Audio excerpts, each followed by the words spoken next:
अस्सलामु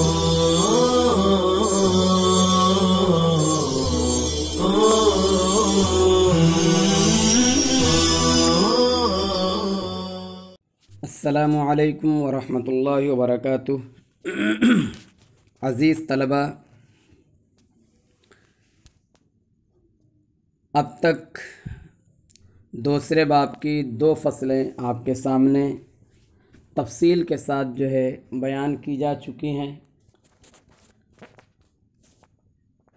ये दोनों फसलें मज़बूत और महफूज हो जाएं, इसलिए इन दोनों फसलों में सवालात का एक सिलसिला शुरू कर रहा हूँ।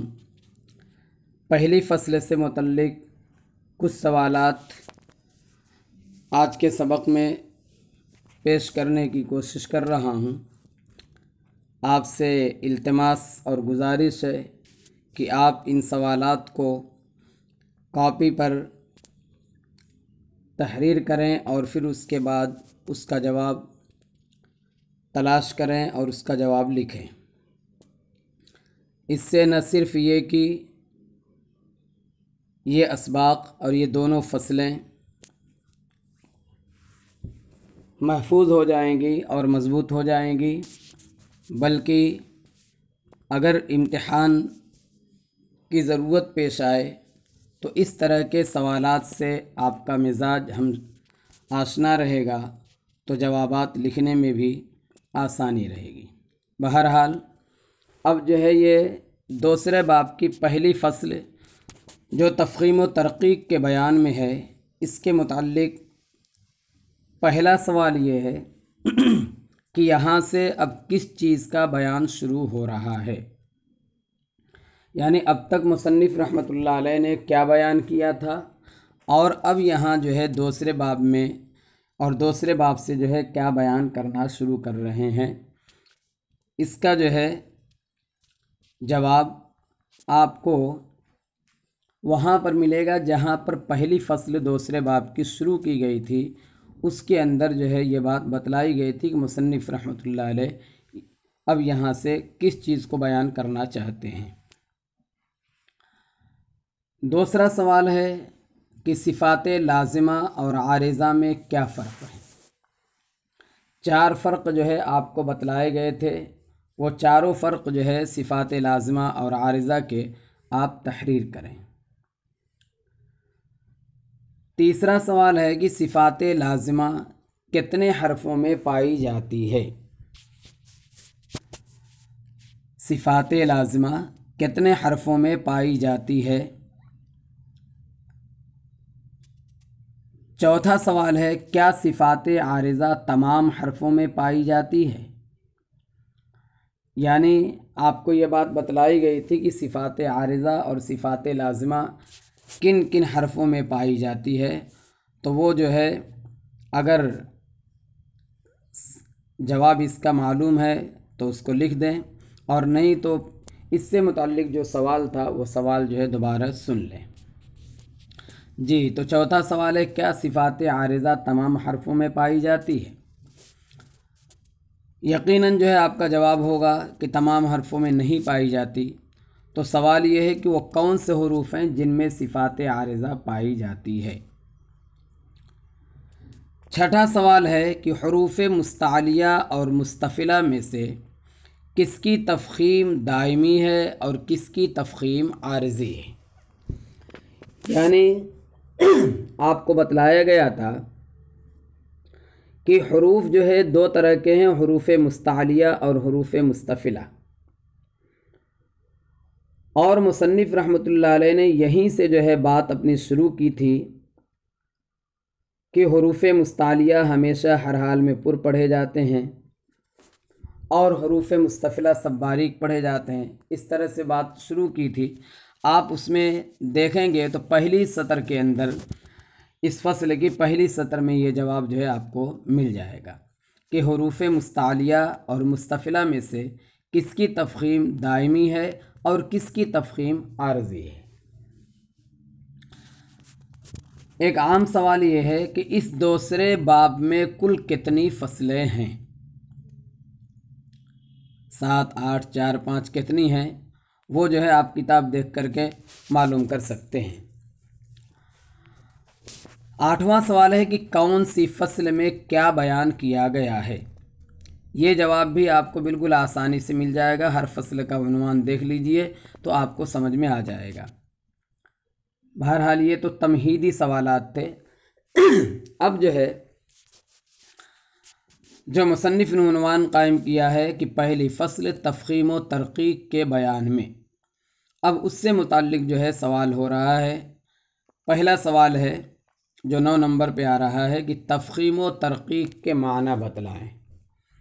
मुसन्निफ़ ने जो उन्वान कायम किया है कि पहली फसल तफ़ख़ीम व तरक़ीक़ के बयान में, तो तफ़ख़ीम किसे कहते हैं, तरक़ीक़ किसे कहते हैं, यानी तफ़ख़ीम का लुग़वी माना क्या है, इसी तरह से तरक़ीक़ का लुग़वी माना क्या है, और ऐसे ही जो है तफ़ख़ीम का और तरक़ीक़ का इस्तिलाही माना, यानी तजवीद की इस्तिलाह में तफ़ख़ीम व तरक़ीक़ किसे कहा जाता है।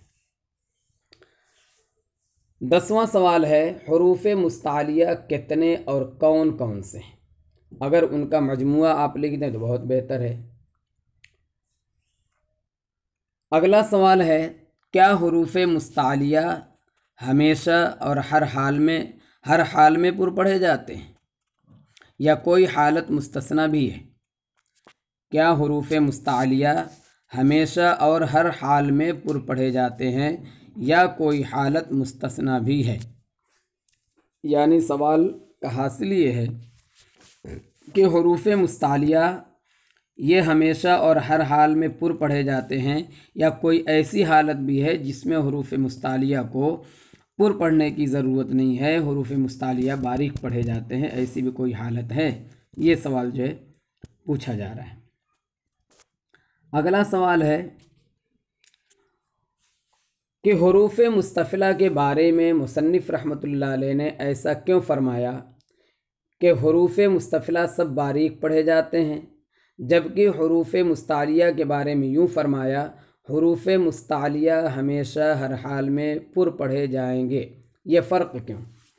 यानी सवाल ये करना चाह रहा है साइल कि मुसन्निफ़ ने ये फरमाया पहले शुरू में कि हुरूफ़ मुस्तालिया हमेशा हर हाल में पुर पढ़े जाएंगे, फिर उसके बाद जो है मुसन्निफ़ ने कहा कि और हुरूफ़ मुस्तफ़िला सब बारीक पढ़े जाते हैं। तो हुरूफ़ मुस्तालिया के बयान में हमेशा हर हाल में ये जो है क़ैद लगाई है, और हुरूफ़ मुस्तफ़िला को सिर्फ़ यूँ ही बयान कर दिया कि सब बारीक पढ़े जाएंगे। ऐसा क्यों नहीं कहा कि हुरूफ़ मुस्तफ़िला हमेशा हर हाल में बारीक पढ़े जाते हैं। तो ये जो हमेशा हर हाल की जो क़ैद नहीं लगाई हुरूफ़ मुस्तफ़िला के बारे में और हुरूफ़ मुस्तालिया के बारे में हमेशा और हर हाल की जो क़ैद लगाई है, ये जो है फ़र्क क्यों है। अगला सवाल है वो कौन से हुरूफ़ हैं जो कभी पुर और कभी बारीक पढ़े जाते हैं। यहाँ तो जो है मुसन्निफ़ ने कहा हुरूफ़ मुस्तफ़िला सब बारीक पढ़े जाते हैं, लेकिन फिर आगे जो है कुछ हरफ़ों को उन्होंने बयान किया है। तो सवाल ये है कि वो कौन से हुरूफ़ हैं जो कभी पुर और कभी बारीक पढ़े जाते हैं। ये जो है जहन में रहे, कभी पुर और कभी बारीक पढ़े जाते हैं, ये सवाल किया जा रहा है, ये पूछा जा रहा है। वरना बहुत से हुरूफ़ ऐसे हैं जो हमेशा पुर पढ़े जाते हैं, तो उनको यहाँ पर जिक्र करना नहीं मकसूद है, बल्कि मकसूद ये कि वो कौन से हुरूफ़ हैं जो कभी पुर पढ़े जाते हैं और कभी बारीक पढ़े जाते हैं। अगला सवाल है, जब ये जवाब आप देंगे तो ख़ुद उसमें जो है इस सवाल का जवाब मिल जाएगा। अलिफ़ के पुर और बारीक पढ़ने का कायदा क्या है। अलिफ़ के पुर और बारीक पढ़ने का कायदा क्या है, यानी अलिफ़ कब जो है पुर पढ़ा जाता है और कब बारीक पढ़ा जाता है, उसका कायदा क्या है। अगला सवाल है कि अलिफ़ पुर या बारीक होने में अपने माक़बल का ताबे क्यों होता है। यानी जो है अगर आप 14वें सवाल का जवाब जो है यूँ देंगे कि अलिफ़ पुर और बारीक पढ़े जाने में अपने माक़बल का ताबे है, तो सवाल ये होगा कि अलिफ़ पुर या बारीक होने में अपने माक़बल का ताबे क्यों होता है।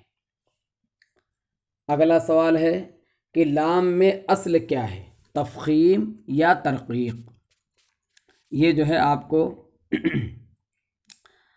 पहली फसल का जो सबक बयान किया गया था आपके सामने, उसमें ये इस सवाल का जो है जवाब मिल जाएगा। तो सवाल नंबर 16 है कि अलिफ ये लाम में अस्ल क्या है, तफ़ख़ीम यानी पुर पढ़ना या तरक़ीक़ यानी बारीक पढ़ना। अल्लाह के लाम का क्या कायदा है, अल्लाह के लाम का क्या कायदा है, यानी अल्लाह का लाम पुर पढ़ा जाएगा या बारीक पढ़ा जाएगा, और अगर पुर या बारीक है तो कब पुर या बारीक पढ़ा जाएगा, यानी किस हालत में पुर होगा और कब जो है बारीक होगा। अल्लाह के लाम को जो है लामे जलाला कहते हैं, लामे जलाला। तो सवाल यह है कि लामे जलाला में अस्ल क्या है, लामे जलाला में अस्ल क्या है, यानी पुर पढ़ना अस्ल है या बारीक पढ़ना अस्ल है। 19वां सवाल है कि अल्लाह के लाम यानी लामे जलाला को पुर क्यों पढ़ा जाता है, लामे जलाला को पुर क्यों पढ़ा जाता है, हालांकि लाम में अस्ल तरक़ीक़ है। पिछले सवाल का ये जवाब भी आपको मिल सकता है इसमें, अगर आप गौर करेंगे तो लाम में अस्ल तरक़ीक़ है, तो लामे जलाला को पुर क्यों पढ़ा जाता है, यानी अल्लाह के लाम को पुर क्यों पढ़ा जाता है। अगर जो है आप कहते हैं कि लामे जलाला को अल्लाह के नाम की अज़मत की वजह से पुर पढ़ा जाता है, तो सवाल ये होगा कि अगर लामे जलाला को अल्लाह के नाम की अज़मत की वजह से पुर पढ़ा जाता है, तो उससे पहले कसरा आने की सूरत में बारीक क्यों पढ़ते हैं। आप जानते हैं कि अल्लाह के नाम से पहले कसरा हो तो वो बारीक पढ़ा जाता है, और इधर आप कहते हैं कि अल्लाह के नाम को जो है अल्लाह के नाम की ताज़ीम की वजह से पुर पढ़ा जाता है। तो कसरे की सूरत में अगर जो है आप बारीक पढ़ते हैं तो इसका तो नऊज़ बिल्लाह मतलब ये होगा कि कसरा आने की सूरत में अल्लाह की ताज़ीम बाकी नहीं रहती। हालांकि ऐसा नहीं, ताज़ीम बाकी रहती है, फिर भी तो फिर जो है कसरे के आने की सूरत में, यानी अल्लाह के नाम से पहले अगर कसरा है तो उससे बारीक क्यों पढ़ा जाता है।